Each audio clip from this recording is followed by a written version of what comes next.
ఈ రోజుల్లో social media open చేస్తే చాలు ఎవరో ఒకరు నేను నా డ్రీమ్ జాబ్ మేనిఫెస్ట్ చేసుకున్నాను అనో లేక కోట్లలో డబ్బును మేనిఫెస్ట్ చేశాననో చెబుతుంటారు. అవును, అది చాలా కామన్ అయిపోయింది. ఎక్కడ చూసినా ఈ మేనిఫెస్టేషన్ గురించే చర్చ. రైట్. ఒకప్పుడు దీన్ని మనం కేవలం సూడో సైన్స్ అనో పగటి కళ అనో కొట్టిపారేస్తూ వచ్చాం. కానీ ఇక్కడే అసలు ట్విస్ట్ ఉంది. కేవలం ఆలోచనల ద్వారా వాస్తవాన్ని సృష్టించవచ్చు అనే ఈ కాన్సెప్ట్ వెనుక బలంగా పనిచేస్తున్న న్యూరోసైన్స్ ఉందేమో అనిపిస్తోంది. ఖచ్చితంగా. దీని ఒక సైంటిఫిక్ యాంగిల్లో చూడటం చాలా ముఖ్యం. అదే కదా. అందుకే ఈ రోజు మన ముందున్న సోర్సెస్ ను ఒకసారి డీకోడ్ చేద్దాం. ఎస్తర్ హిక్స్ ద్వారా వచ్చిన అబ్రహాం బోధనలు, నెవిల్ గొడ్డార్డ్ సిద్ధాంతాలు, అలాగే బెంగళూరు యువతపై ఇటీవల international journal of innovative research and technology అంటే IJIRT వాళ్ళు చేసిన ఒక సైంటిఫిక్ స్టడీ. ఆ స్టడీలో చాలా ఆసక్తికరమైన విషయాలు బయటపడ్డాయి. అవును, వాటన్నిటిని కలిపి అసలు ఈ మేనిఫెస్టేషన్ పనిచేస్తుందా, చేస్తే దీని వెనుకున్న లాజిక్ లేదా సైన్స్ ఏమిటో పూర్తిగా విడమర్చి చూద్దాం. ఈ సోర్సెస్ అన్ని చదువుతున్నప్పుడు ఒక కామన్ థ్రెడ్ చాలా స్పష్టంగా కనిపిస్తుంది. ఇది గాల్లోంచి డబ్బులు సృష్టించే మ్యాజిక్ లాంటిది కాదు. అంటే ఇదొక ప్రాక్టికల్ అప్రోచ్ అంటారా? ఎగ్జాక్ట్లీ. మనిషి సైకాలజీని, సెల్ఫ్ కాన్ఫిడెన్స్ ను ఒక స్ట్రక్చర్డ్ విధానంలో ఎలా రీవైర్ చేసుకోవచ్చు అనే దానికి సంబంధించిన ఒక స్పష్టమైన పద్ధతి ఇది. ఈ మూలాలను లోతుగా అన్వేషిస్తే దీన్ని కేవలం ఒక ఆధ్యాత్మిక నమ్మకంగా కాకుండా ఆచరణాత్మకమైన మెదడు శిక్షణగా ఎలా వాడుకోవచ్చో అర్థమవుతుంది. నిజమే. ముందుగా ఈ మేనిఫెస్టేషన్ ప్రపంచంలో అత్యంత ప్రభావవంతమైన ఇద్దరు ఫౌండర్స్ లాంటి వ్యక్తుల గురించి చర్చించాలి కదా, ఎస్తర్ హిక్స్ మరియు నెవిల్ గొడ్డార్డ్. రైట్. ఈ ఇద్దరు చాలా ఇంపార్టెంట్ ఫిగర్స్. ఈ సోర్సెస్ ప్రకారం చూస్తే ఇద్దరి బేసిక్ రూల్ ఒకటే అనిపిస్తోంది. అంటే ఒక వ్యక్తి అంతర్గత స్థితి, ఆ ఇన్నర్ స్టేట్ ఎలా ఉంటే వాళ్ళ బాహ్య ప్రపంచం అలా తయారవుతుంది అని. కానీ వీళ్ళు ఆ స్థితిని చేరుకోవడానికి చెప్పే పద్ధతులు మాత్రం కంప్లీట్గా వేరు కదా. అవును, టోటల్గా డిఫరెంట్ అప్రోచెస్ ఉంటాయి వాళ్ళవి. ఎస్తర్ హిక్స్ ఏమో వైబ్రేషన్స్, ఎమోషన్స్ అంటారు. నెవిల్ గొడ్డార్డ్ అజంప్షన్, ఐడెంటిటీ అంటారు. ముందు ఈ వైబ్రేషన్ స్టోరీ ఏమిటో చూద్దాం. హిక్స్ పద్ధతిలో ఎమోషనల్ గైడెన్స్ స్కేల్ ద్వారా మనుషుల తమ భావోద్వేగాలను, వైబ్రేషన్ను పెంచుకుంటూ పోవాలి అనుంది. అవును, అప్పుడే కోరికలకు సరిపోయే ఒక శక్తి కేంద్రమైన వార్టెక్స్ కి చేరుకుంటారు అని వాళ్ళు వివరిస్తారు. ఆ వార్టెక్స్ అనే పదం వినడానికి బాగుంది, కానీ కొంచెం ఆబ్స్ట్రాక్ట్ గా అనిపిస్తుంది. అసలు వార్టెక్స్ అంటే ఏంటి? ఆ వార్టెక్స్ అనేది ఒక మెటఫర్ మాత్రమే. దీన్ని సింపుల్ గా చెప్పాలంటే మన ఆలోచనలు, మన ఎమోషన్స్ మరియు మనం చేయాలనుకుంటున్న పని, ఈ మూడు ఒకే సింక్ లో ఉండటం. ఓహో, అంటే ఒక పూర్తి అలైన్మెంట్ లో ఉన్న స్టేట్ అన్నమాట. కరెక్ట్. ఆ స్థితిలో ఉన్నప్పుడు ఏ పనైనా చాలా అలవోకగా జరిగిపోతుంది. హిక్స్ ఫిలాసఫీలో ఇంకొక ఆసక్తికరమైన పాయింట్ ఏంటంటే వాళ్ళు నెగటివ్ ఎక్స్పీరియన్స్ ను కాంట్రాస్ట్ అని పిలుస్తారు. కాంట్రాస్ట్ అంటే ఏదైనా చెడు జరగడమా? అవును. సాధారణంగా ఏదైనా చెడు జరిగితే ఎవరైనా సరే వెంటనే డిప్రెస్ అవుతారు. కానీ హిక్స్ దృష్టిలో ఆ కాంట్రాస్ట్ వల్లే మనిషికి ఏమి వద్దు అనేది తెలిసి ఏమి కావాలి అనే దానిపై ఒక ఫుల్ క్లారిటీ వస్తుంది. అబ్బా, ఇది చాలా మంచి పర్స్పెక్టివ్. అంటే ఫెయిల్యూర్ కూడా మేనిఫెస్టేషన్ ప్రాసెస్ లో మనల్ని ముందుకు నెట్టే ఒక ఇంధనం లాంటిది అంటారా? ఎగ్జాక్ట్లీ. ఎందుకంటే అది మనకు ఒక డైరెక్షన్ ఇస్తుంది కాబట్టి. అంటే నేను ఎలా ఫీల్ అవుతున్నాను, నా భావోద్వేగాలను ఎలా మలుచుకుంటున్నాను అనేది ఇక్కడ మెయిన్ పాయింట్. కానీ నెవిల్ గొడ్డార్డ్ దగ్గరికి వస్తే ఈ ఎమోషన్స్, వైబ్రేషన్స్ ఏమీ ఉండవు కదా. ఉండవు. ఆయన పద్ధతి చాలా డైరెక్ట్ గా ఉంటుంది. ఆయన దారిని అజంప్షన్ పాత్ అంటారు. ఆ ప్రమోషన్ ఇప్పటికీ వచ్చేసినట్టుగా వర్తమానంలో జీవించాలి అంటారు. అవును, ముఖ్యంగా రాత్రి నిద్రకు ఉపక్రమించే ముందరి స్థితిలో, అంటే SATS స్టేట్ అకెన్ టు స్లీప్ అంటారు కదా, ఆ స్థితిలో ఉన్నప్పుడు ఈ కోరిక తీరినప్పటి భావనను బ్రెయిన్ లో ఫిక్స్ చేయాలి అంటారు. కొంచెం లాజికల్ గా ఆలోచిస్తే ఇది మరీ డెల్యూజన్ లాగా అనిపించట్లేదా? ఎవరైనా ఒక సాధారణ ఉద్యోగి సడన్ గా నేను CEO అయిపోయాను అని ఊహించుకుంటూ కూర్చుంటే అది కాగ్నిటివ్ డిసోనెన్స్ కు దారితీస్తుంది కదా. ఇక్కడే నెవిల్ గొడ్డార్డ్ సైకాలజీని కొద్దిగా డీకోడ్ చేయాలి. ఆయన ఎవరిని రేపటి నుంచే CEO లాగా ఆఫీస్లోకి వెళ్లి ఆర్డర్స్ వేయమని చెప్పట్లేదు కదా. అవునులే, అలా చేస్తే ఉద్యోగం పోవడం గ్యారంటీ. అదే, ఆయన మనస్సు లోపల ఆ కొత్త ఐడెంటిటీని స్వీకరించమంటున్నారు. ఎందుకంటే మనిషి సబ్కాన్షియస్ మైండ్ కు ఏది భౌతికంగా జరుగుతున్న నిజం, ఏది కేవలం లోపల జరుగుతున్న ఊహ అనేది వ్యత్యాసం తెలియదు. ఓహో, అంటే బ్రెయిన్ కు, ఇమాజినేషన్ కు, రియాలిటీకి తేడా తెలీదా? కరెక్ట్. ఎవరైతే ఆల్ఫా లేదా తీటా బ్రెయిన్ వేవ్స్ ఉన్నప్పుడు, అంటే ఆ సాడ్ స్థితిలో ఈ ఐడెంటిటీ షిఫ్ట్ ను ప్రాక్టీస్ చేస్తారో వాళ్ల బ్రెయిన్ నిజంగానే ఆ కొత్త ఐడెంటిటీకి తాము మారిపోయామో అని నమ్ముతుంది. వావ్, ఇదొక పవర్ఫుల్ సైకలాజికల్ ట్రిక్ లా ఉందే. అవును, అలా నమ్మినప్పుడు వాళ్ల రోజువారీ నిర్ణయాలు, రిస్క్ తీసుకునే విధానం, మాట్లాడే తీరు ఆటోమేటిక్గా ఒక CEO లాగే మారిపోతాయి. భౌతిక పరిస్థితులు మారకముందే వాళ్ల ప్రవర్తనలో ఆ మార్పు వస్తుంది. ఓహో, అంటే దీన్ని మనం ఇలా అర్థం చేసుకోవచ్చా? హిక్స్ పద్ధతి అనేది రేడియోలో మనకు కావాల్సిన ఒక మంచి పాట వచ్చే వరకు నాబ్ తిప్పుతూ సరైన ఫ్రీక్వెన్సీకి ట్యూన్ అవడం లాంటిది. అంటే ఎమోషన్స్ ని మెల్లిగా అడ్జస్ట్ చేసుకోవడం. Perfect analogy. మరి నెవిల్ గొడ్డార్డ్ పద్ధతి ఎలా ఉంటుంది? నెవిల్ గొడ్డార్డ్ పద్ధతి ఏకంగా నేనే ఆ రేడియో స్టేషన్కు యజమానిని అని బ్రెయిన్ను కన్విన్స్ చేయడం లాంటిది. రేడియో స్టేషన్ నాదే అయినప్పుడు నాకు ఇష్టమొచ్చిన పాటే ప్లే అవుతుంది కదా. ఎగ్జాక్ట్గా. ఒకరు ఫీలింగ్ను మార్చుకోమంటే మరొకరు ఏకంగా ఐడెంటిటీనే మార్చుకోమంటారు. పదజాలం వేరైనా రెండూ ఒకే గమ్యానికి తీసుకువెళ్తాయి. అవును కదా, రెండిటి ఎండ్ గోల్ ఒకటే. పైగా చాలా మంది సాధకులు ఈ రెండింటిని కలిపి ఒక పవర్ఫుల్ టూల్గా వాడుకుంటారు. పగటిపూట తమను తాము ప్రశాంతంగా ఉంచుకోవడానికి, నెగటివ్ థాట్స్ నుంచి బయటపడటానికి హిక్స్ చెప్పిన ఎమోషనల్ గైడెన్స్ వాడుకుంటారు. రైట్, రోజువారీ స్ట్రెస్ ని డీల్ చేయడానికి అది బెస్ట్. అవును, కానీ రాత్రి పడుకునే ముందు తమ కోర్ బిలీఫ్స్ ను సమూలంగా మార్చుకోవడానికి గొడ్డార్డ్ చెప్పిన SATS టెక్నిక్ వాడుకుంటారు.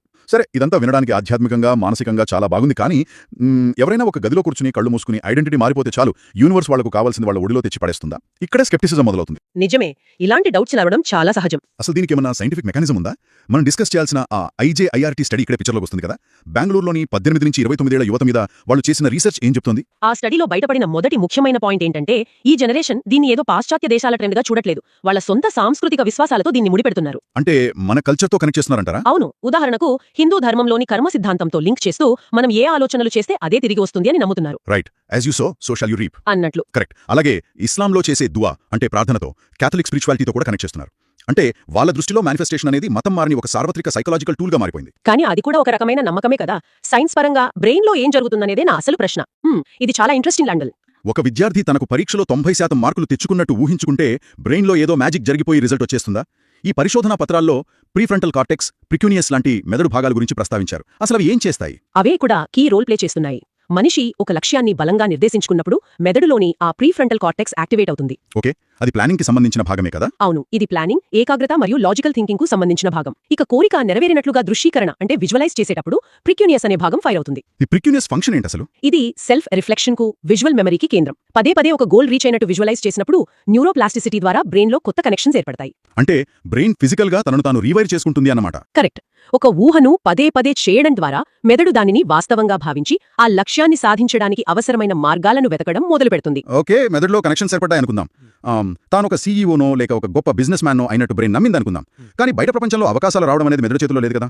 విశ్వం ఆ అవకాశాలను ఎలా సృష్టిస్తుంది? ఇక్కడే నాకు లాజిక్ మిస్ అవుతున్నట్లుంది. దీన్ని అర్థం చేసుకోవాలంటే మనం రెటిక్యులర్ యాక్టివేటింగ్ సిస్టమ్ అంటే ఆర్ఏఎస్ అనే కాన్సెప్ట్ గురించి మాట్లాడుకోవాలి. ఆర్ఎస్ అంటే అదొక బ్రెయిన్ ఫిల్టర్ లాంటిదా? అవును, దీన్ని సింపుల్ గా ఒక క్లబ్ కి ఉండే బౌన్సర్ తో పోల్చవచ్చు. మన మెదడుకు ప్రతి సెకండ్ కు లక్షలాది ఇన్ఫర్మేషన్ బిట్స్ వస్తుంటాయి. కళ్ళు చూసేవి, చెవులు వినేవి అన్ని బ్రెయిన్ ఒకేసారి ప్రాసెస్ చేయలేదు.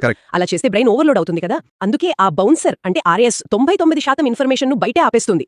ఏది ఇంపార్టెంట్ అని మనిషి ఫీల్ అవుతాడో దాన్ని మాత్రమే లోపలికి రానిస్తుంది. ఓహో, ఇప్పుడు అర్థమవుతోంది. అంటే మనం దేని మీద ఫోకస్ చేస్తే అదే కనిపిస్తుందన్నమాట. ఎగ్జాక్ట్ గా. ఒక వ్యక్తి తనకు ఒక ఎర్ర కారు కావాలని బలంగా మేనిఫెస్ట్ చేస్తున్నాడు అనుకుందాం. అప్పుడు ఆర్ఎస్ కి ఆ ఎర్ర కారు అనేది వీఐపీ లిస్ట్ లో పడిపోతుంది. సడన్ గా రోడ్డు మీద ఎక్కడికి వెళ్ళినా ఆ ఎర్ర కార్లే ఎక్కువగా కనిపిస్తాయి. అవును, ఇక్కడ యూనివర్స్ కొత్తగా ఎర్ర కార్లను సృష్టించలేదు. అంతకు ముందు కూడా అవి ఎక్కడే ఉన్నాయి. కానీ ఆ వ్యక్తి బ్రెయిన్ వాటిని ఫిల్టర్ చేసి పక్కన పెట్టడం ఆపేసింది. అవకాశాల విషయంలో జరిగేది కూడా ఇదే. అంటే అప్పటి వరకు మన కళ్ల ముందే ఉన్నా మనం గమనించకుండా వదిలేస్తున్న అవకాశాలను పట్టుకోవడానికి మన బ్రెయిన్ ఫోకస్ ను షిఫ్ట్ చేసే ఒక అద్భుతమైన బ్రెయిన్ ట్రైనింగ్ ఇది. 100% నిజం. దీన్నే సైకాలజీలో సెల్ఫ్ డిటర్మినేషన్ థియరీ అంటారు కదా. అవును, ఎవరికైతే తమ జీవితంపై తమకు కంట్రోల్ ఉందనే నమ్మకం వస్తుందో వాళ్ళలో మోటివేషన్ అమాంతం పెరుగుతుంది. సో మ్యాజిక్ విశ్వంలో లేదు, అంతా మన మెదడులోనే ఉందన్నమాట. కరెక్ట్. సైన్స్ ప్రకారం చూసినప్పుడు ఒక వ్యక్తి అఫర్మేషన్స్, స్క్రిప్టింగ్ లాంటివి చేస్తున్నప్పుడు ఆ మ్యాజిక్ అంతా ఈ ఆర్ఎస్ ద్వారానే బయటకొస్తుంది. రైట్, వాళ్ళ దృష్టి సరైన లక్ష్యం వైపు కేంద్రీకృతమై అప్పటి వరకు బ్లాక్ అయిన దారులు వాటంతట అవే కనిపిస్తాయి. అవును, అదే అసలైన మ్యాజిక్. సరే, బ్రెయిన్ ఎలా హ్యాక్ చేయాలో సైంటిఫిక్ గా తెలిసింది. కానీ డైలీ లైఫ్ లో దీన్ని ఎలా అప్లై చేయాలి? ఎస్థర్ హిక్స్ రాసిన ask and it is given పుస్తకంలో మానసిక స్థితిని మెరుగుపరచడానికి మొత్తం 22 ప్రాసెసెస్ ఇచ్చారు కదా. అవును, అందులో చాలా అద్భుతమైన టెక్నిక్స్ ఉన్నాయి. వాటన్నిటిని ఇక్కడ డిస్కస్ చేయడం కుదరదు, కానీ అందులో ముఖ్యమైనవి చూద్దాం. ఫస్ట్ది ర్యాంపేజ్ ఆఫ్ అప్రిసియేషన్ అని చెప్పారు. ఇది చాలా సింపుల్ కానీ పవర్ఫుల్ టెక్నిక్. కానీ ఇది వినడానికి ఏదో నార్మల్ గా ఉదయం లేచి థ్యాంక్స్ చెప్పడం లాగా ఉంది. ఇందులో అంత పవరేముంది? ఇది కేవలం నార్మల్ గా థ్యాంక్స్ చెప్పడం కాదు. ఇదొక emotional chain reaction. Abraham Hicks ప్రకారం అప్రిసియేషన్ అంటే మనిషి దృష్టిని లేమి వైపు నుంచి సమృద్ధి వైపు మళ్లించే ఒక స్విచ్. సమృద్ధి వైపు మళ్లించడం అంటే మన దగ్గర ఉన్న వాటిని ఎంజాయ్ చేయడం అంటారా? కరెక్ట్. ఉదయం లేవగానే సూర్యరశ్మి ఎంత బాగుంది, ఈ కాఫీ చాలా టేస్టీగా ఉంది, నా పరుపు ఎంత కంఫర్ట్గా ఉంది అని చిన్న చిన్న విషయాలను అప్రిషియేట్ చేస్తూ పోతుంటే పాజిటివ్ మొమెంటం పెరుగుతూ ఒక ర్యాంపేజ్లా మారుతుంది కదా. ఎగ్జాక్ట్ గా. ఒక 15 నిమిషాల పాటు ఇలా చేస్తే మెదడుకు ఇక నెగటివ్ విషయాల గురించి బాధపడే అవకాశం లేదా లేని దాని గురించి కంప్లైంట్ చేసే టైం దొరకదు. అదొక హై వైబ్రేషన్ స్టేట్లో లాక్ అయిపోతుంది. వండర్ఫుల్. ఇక ఇందులో నాకు భలే ఆసక్తికరంగా అనిపించిన మరో టూల్ ద ప్రాస్పెరిటీ గేమ్. ఇది చదువుతున్నప్పుడు చాలా ఫన్గా అనిపించింది. అవును, ఇది ప్రాక్టీస్ చేయడానికి చాలా సరదాగా ఉంటుంది. రోజు అకౌంట్లో ఒక $1000 అంటే మన కరెన్సీ ప్రకారం ₹1,00,000 పడ్డాయని ఇమాజిన్ చేసుకోవాలి. ఆ ₹1,00,000 మనం మనసులోనే ఖర్చు పెట్టేయాలి. అంటే ఒక మంచి వాచ్ కొనుక్కున్నానో లేక ఏదైనా ట్రిప్కి వెళ్లానో అని ఊహించుకోవాలి కదా. అవును, మరుసటి రోజు ఆ అమౌంట్ 2 లక్షలు అవుతుంది. ఆ నెక్స్ట్ డే 3 లక్షలు. ఇలా పెంచుకుంటూ వెళ్లి ఊహల్లోనే ఖర్చు పెడుతూ ఉండాలి. కానీ ఇలా ఫేక్గా నిజం కానిదని ఊహించుకుంటే వచ్చే ఉపయోగమేంటి? డబ్బు విషయంలో చాలా మందికి లోపల భయాలు, పరిమితులుంటాయి. నా దగ్గర డబ్బు లేదు, నేను ఎక్స్పెన్సివ్వి కొనలేను అని ఒక సబ్కాన్షియస్ బ్లాక్ ఉంటుంది. అవును, ఆ స్కార్సిటీ మైండ్ సెట్ దాదాపు అందరికీ ఉంటుంది. ఆ ప్రాస్పెరిటీ గేమ్ ఆడుతూ మనసులో ఇలా రోజుకు లక్షలు ఖర్చు పెడుతూ వెళ్తున్నప్పుడు ఆ డబ్బు పట్ల ఉన్న భయం కాస్త కంఫర్ట్గా మారుతుంది. మెదడు ఈ అబండెన్స్కి అలవాటు పడుతుంది. ఓహో, అంటే మనీ అంటే ఉన్న ఆ భయాన్ని మనం బ్రేక్ చేస్తున్నామన్నమాట. కరెక్ట్. అప్పుడు నిజ జీవితంలో కెరియర్ నిర్ణయాలు తీసుకునేటప్పుడు లేదా ఒక బిజినెస్ డీల్ మాట్లాడేటప్పుడు లేమి అనే భయంతో కాకుండా సంపూర్ణమైన కాన్ఫిడెన్స్తో తీసుకుంటారు. Make sense. ఇక మూడో టూల్ సెగ్మెంట్ ఇంటెండింగ్. రోజులో చేసే పనులను చిన్న చిన్న సెగ్మెంట్స్గా విడగొట్టుకోవడం. అంటే ప్రతి పనికి ముందు ఒక క్లియర్ ఇంటెన్షన్ పెట్టుకోవడం. అవును, ఒక ఫోన్ మాట్లాడే ముందు లేదా కారు డ్రైవ్ చేసే ముందు ఆ పర్టికులర్ టాస్క్ ఎండ్ అయ్యేసరికి ఎలాంటి రిజల్ట్ రావాలి, ఎలా ఫీల్ అవ్వాలో ముందే డిసైడ్ అవ్వడం కదా. దీన్ని చూస్తుంటే నాకొక ఆలోచన వస్తోంది. మన ఇమోషన్స్ అనేవి ఒక ఫిజికల్ జిమ్ లాంటివి అనుకోవచ్చా? అంటే ఆ జిమ్ అనాలజీని ఇంకొంచెం వివరిస్తారా? అంటే ఇప్పుడు మనం ఫిజికల్ జిమ్ కి వెళ్లిన మొదటి రోజే ఏకంగా 100 కిలోల బరువు ఎత్తడానికి ట్రై చేస్తే ఏమవుతుంది? కండరాలు పట్టేస్తాయి కదా. ఖచ్చితంగా అది అసాధ్యం. అలాగే ఎవరైనా తీవ్రమైన స్ట్రెస్లో లేదా డిప్రెషన్లో ఉన్నప్పుడు ఒక్కసారిగా నేను సూపర్ హ్యాపీగా ఉన్నాను అని అఫర్మేషన్స్ చెప్పుకుంటే అది ఫేక్ అని బ్రెయిన్ ఈజీగా కనిపెట్టేస్తుంది కదా. Perfect analogy. బ్రెయిన్ దాన్ని రిజెక్ట్ చేస్తుంది. హిక్స్ చెప్పిన ఈ 22 పద్ధతులు సరిగ్గా ఈ ఎమోషనల్ వెయిట్ లిఫ్టింగ్ కి ఉపయోగపడతాయి. డిప్రెషన్లో ఉన్నప్పుడు ముందు కోపం తెచ్చుకోవాలి, కోపం నుంచి విసుగు, అక్కడుంచి ఆశాభావం, ఆ తర్వాతే ఆనందం, ఇలా అంచెలంచెలుగా ఎదగాలి. అవును, ఒక్కో స్టేజ్కి తగ్గ ప్రాసెస్ ఎంచుకుని ప్రాక్టీస్ చేస్తూ పైకి రావాలి. ఒకేసారి 100 కిలోలు ఎత్తలేము. అదే కదా. ఇది చాలా పర్ఫెక్ట్గా సింక్ అయ్యే అనాలజీ. హిక్స్ ఎప్పుడూ ఒక మాట అంటారు, అలైన్మెంట్ ఫస్ట్, యాక్షన్ సెకండ్ అని. అంటే ముందు మనం మెంటల్గా రెడీ అవ్వాలి అంటారా? అవును, మనలో చాలా మంది ఫోర్స్డ్ హజిల్ చేస్తుంటారు. అంటే మనసు అస్సలు బాలేనప్పుడు కూడా బలవంతంగా కష్టపడి ఏదో సాధించేయాలి అని ట్రై చేస్తారు. దానివల్ల బర్న్అవుట్ అయిపోతాం కదా. కరెక్ట్. దానికంటే ముందు ఇలాంటిదే ఒక టూల్ వాడి మన స్టేట్ ఆఫ్ మైండ్ను అలైన్మెంట్లోకి తెచ్చుకోవాలి. అప్పుడు తీసుకునే నిర్ణయాలు, చేసే పనులు సహజమైన ప్రేరణతో కూడుకుని ఉంటాయి. అంటే ఇన్స్పైర్డ్ యాక్షన్ అన్నమాట.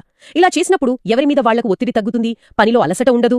సో ఈ మొత్తం సోర్సెస్, అటు అబ్రహం హిక్స్ పుస్తకాల నుంచి, నెవిల్ గుడ్డార్డ్ నుంచి, ఇటు బెంగళూరు యువతపై జరిగిన సైకలాజికల్ స్టడీస్ వరకు మనం అర్థం చేసుకోవాల్సింది ఒకటే. ఏమిటది? మేనిఫెస్టేషన్ అనేది కళ్ళు మూసుకొని పగటి కలలు కనే ప్రాసెస్ కాదు. ఇది మన నెగటివ్ థాట్ ప్యాటర్న్స్ ను బ్రేక్ చేసి, మన మెదడులోని న్యూరోప్లాస్టిసిటీని వాడుకుని, మన దృష్టిని మన కావాల్సిన లక్ష్యం వైపు ఫోకస్ చేసే ఒక ఖచ్చితమైన సిస్టమ్. 100% నిజం. ముఖ్యంగా ఈ రోజుల్లో ఉన్న ఆందోళనలను తగ్గించుకోవడానికి, మానసిక సమతుల్యతను సాధించడానికి ఈ జ్ఞానం ఎంతగానో తోడ్పడుతోంది. నిస్సందేహంగా. అయితే ఇదంతా చూశాక నాకు భారీ లూప్ హోల్ కనిపిస్తుంది ఇక్కడ. అదేంటి లూప్ హోలా? అవును, ఇప్పుడు మేనిఫెస్టేషన్ అనేది ఇంత పవర్ఫుల్ కదా, ఎవరి రియాలిటీని వారు క్రియేట్ చేసుకోవచ్చు అంటున్నాం. కానీ భౌతిక ప్రపంచంలో వనరులు లిమిటెడ్గా ఉంటాయి. రైట్. ఇది చాలా ప్రాక్టికల్ పాయింట్. ఒకవేళ 100 మంది ఒకే ఒక్క ఉద్యోగానికి అప్లై చేసి, ఆ 100 మంది నెవిల్ గుడ్డార్డ్ చెప్పిన SATS టెక్నిక్ను పర్ఫెక్ట్గా ప్రాక్టీస్ చేసి, ఆ జాబ్ నాకే వచ్చింది అని ఒకే సమయంలో అద్భుతంగా మేనిఫెస్ట్ చేస్తే ఏం జరుగుతుంది? అబ్బా, ఇదొక ఇంట్రెస్టింగ్ పారాడాక్స్. అప్పుడు ఈ విశ్వం ఎవరి కోరికను తీరుస్తుంది? అసలు ఈ విశ్వానికి కూడా తనదైన ఏదైనా కాన్ఫ్లిక్ట్ రెజల్యూషన్ సిస్టమ్ ఉంటుందా? లేక ఆ 100 మందిలో ఎవరి బ్రెయిన్ ఎక్కువ న్యూరల్ పాత్వేస్ క్రియేట్ చేసుకుంటే వాళ్ళకే ఆ జాబ్ వస్తుందా? అదే అసలైన $1 మిలియన్ క్వశ్చన్. మన అంతర్గత ప్రపంచానికి పరిమితులు లేకపోవచ్చు, కానీ బాహ్య ప్రపంచంలో అందరి కోరికలు ఒకేసారి క్లాష్ అయినప్పుడు ఏమవుతుంది? ఖచ్చితంగా అది చాలా పెద్ద ప్రశ్న.